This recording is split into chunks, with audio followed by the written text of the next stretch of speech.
ভারতীয় সিনেমার অন্যতম প্রতীক্ষিত ছবি রামায়ণের ট্রেলার প্রকাশের পর থেকে সোশ্যাল মিডিয়ায় তুমুল আলোচনা। পরিচালক নিতেশ তিওয়ারির এই মহাকাব্যিক ছবিতে রণবীর কাপুরকে দেখা যাচ্ছে ভগবান রামের চরিত্রে।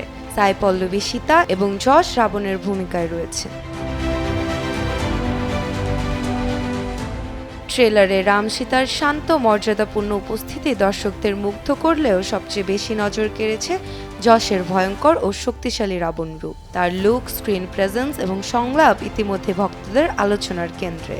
অনেকেই বলছেন ট্রেলারের শো স্টিলার তিনি। বসুন্ধরা ডায়াপেন্ট এখন আরো উন্নত। এই হট এয়ার থ্রো টপশিট দ্রুত শোষণ করে সোনামণিকে দেয় কোমল অনুভূতি। ছবিটির ভিজুয়াল, ভিএফএক্স, যুদ্ধের দৃশ্য এবং ব্যাকগ্রাউন্ড স্কোরকে আন্তর্জাতিক মানের বলে প্রশংসা করছেন দর্শকেরা। সঙ্গীতে একসঙ্গে কাজ করছেন অস্কার জয়ী হান্স জিমার এবং ভারতের কিংবদন্তি সুরকার AR রহমান, যার ট্রেলারকে আরও মহাকাব্যিক আবহ দিয়েছে।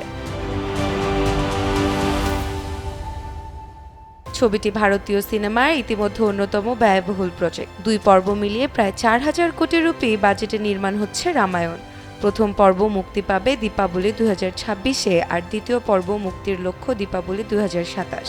ট্রেলার প্রকাশের পর থেকেই রামায়ণ ট্রেন্ড করছে। নেটিজেনদের অনেকেই বলছেন ভারতীয় পুরাণ ভিত্তিক সিনেমার জন্য এটি হতে পারে এক নতুন মানদণ্ড।